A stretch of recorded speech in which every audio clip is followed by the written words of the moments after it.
Assalamualaikum warahmatullahi wabarakatuh. Kami dari kelompok 2 ingin mempresentasikan hasil observasi materi kami dari mata kuliah Warganegaraan yang diampu oleh Bapak dosen Khairul Saleh, MKom. Kami yang beranggotakan saya sendiri, Muhammad Abdul Nafis, dan ada teman saya, selanjutnya ada teman saya juga, Ustaz Firin Fauzan, dan kami dari kelompok 2 mempresentasikan materi kami yang berjudul Hakikat Identitas Nasional dalam Mengemban Kemampuan Utuh Sarjana atau Profesional.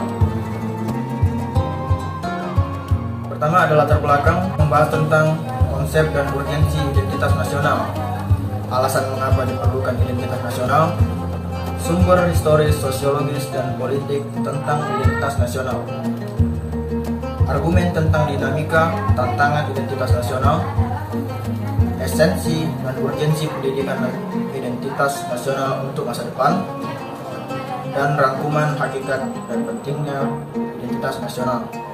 Materi pertama akan disampaikan oleh teman saya, Rifki Solihin. Nah, konsep dan urgensi identitas nasional. Identitas nasional ini merupakan hal buatan karena identitas nasional ini dibuat dan disepakati oleh warga dari suatu bangsa sebagai identitasnya. Identitas suatu negara merupakan hal sekunder karena identitas nasional hadir setelah identitas suatu bangsa mempunyai identitas yang berbeda-beda. Menurut Rahman A., identitas nasional adalah manifestasi nilai-nilai budaya yang tumbuh dan berkembang dalam aspek kehidupan suatu bangsa dengan ciri-ciri yang membedakan dengan bangsa lainnya. Dan menurut Sarina D. Mukhtar, identitas nasional adalah kepribadian nasional atau jati diri nasional suatu bangsa yang terbentuk karena kesamaan dalam pengalaman, sejarah, dan penderitaan. Urgensi untuk Kamus Besar Bahasa Indonesia atau KBBI adalah sebuah keharusan yang mendesak. Alasan mengapa diperlukan identitas nasional. Identitas nasional berfungsi sebagai landasan negara, yaitu dapat membantu negara tersebut untuk berkembang, serta dapat mewujudkan cita-cita bangsa tersebut, lalu sebagai pembela dari negara lain dikarenakan setiap negara memiliki keunikan karakteristik yang berbeda-beda. Tentu itu yang membuat suatu negara menjadi khas dan dapat diketahui perbedaannya. Masuk materi selanjutnya ada sumber historis, sosiologis, politik tentang identitas nasional. Yang pertama, bendera Sang Merah Putih. Sejarah bendera Sang Merah Putih memiliki perjalanan sejarah panjang seperti yang ditulis Muhammad Yamin dalam Rahmawati tahun 2020, bahwa ada 3 tahapan peristiwa jadi cikal bakal sejarah bendera merah putih, yaitu pertama, mengenal kepercayaan terhadap Tanjung Teratai merah putih dan terhadap burung elang Raja Wali yang terlukis pada candi-candi dan lukisan kuno.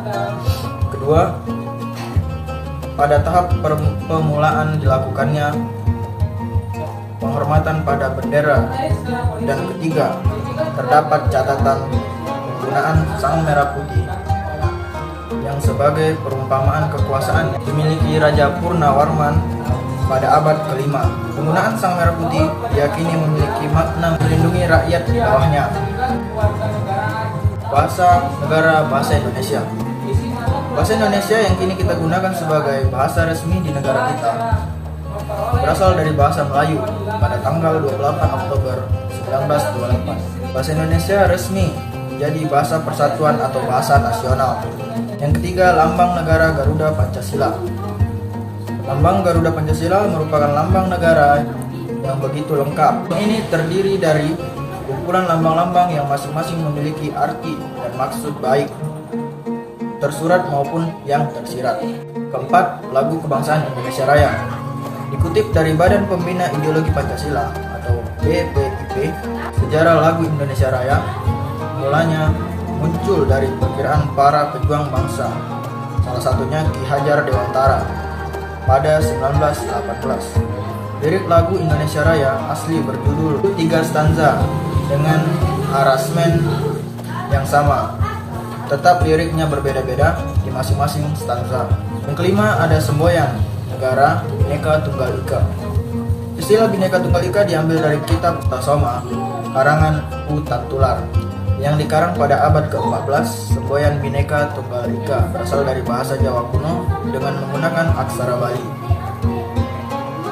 Kutipan kalimat Bhinneka Tunggal Ika dapat dipetik dalam buku 139 bait 5 pada kitab Sutasoma. Arti Bhinneka Tunggal Ika yaitu apabila diterjemahkan dengan demikian makna kata Bhinneka artinya keberaneka ragam dan kata tunggal artinya satu, kata Ika artinya itu, sehingga Bhinneka Tunggal Ika beraneka ragam itu satu, atau arti Bhinneka Tunggal Ika adalah berbeda-beda namun tetap satu juga.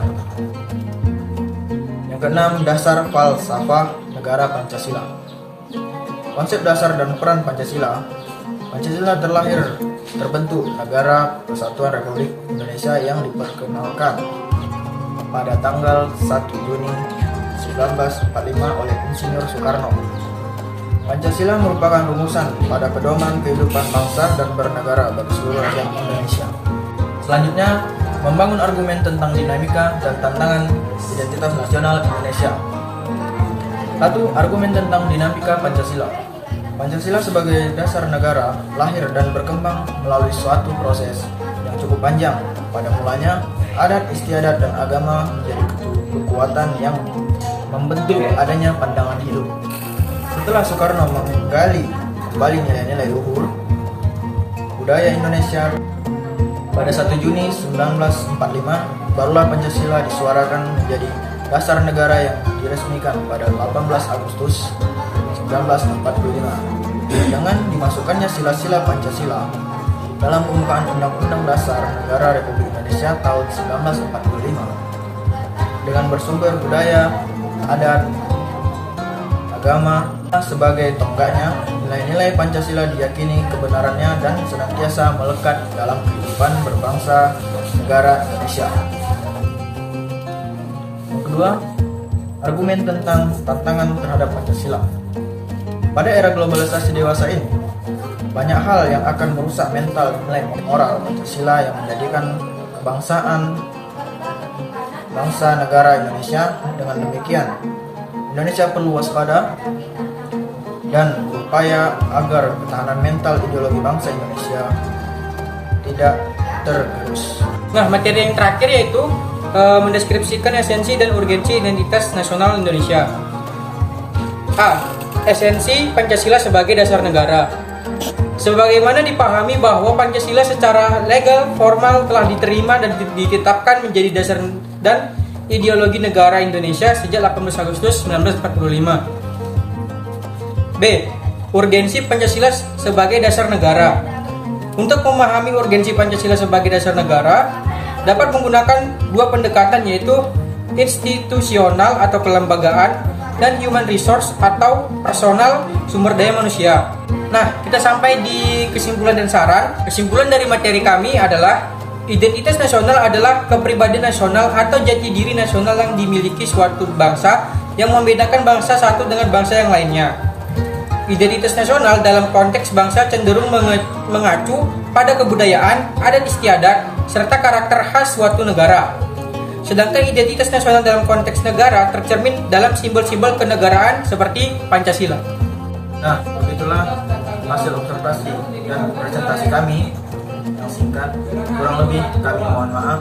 Pada Tuhan kami mohon ampun. Assalamualaikum warahmatullahi wabarakatuh.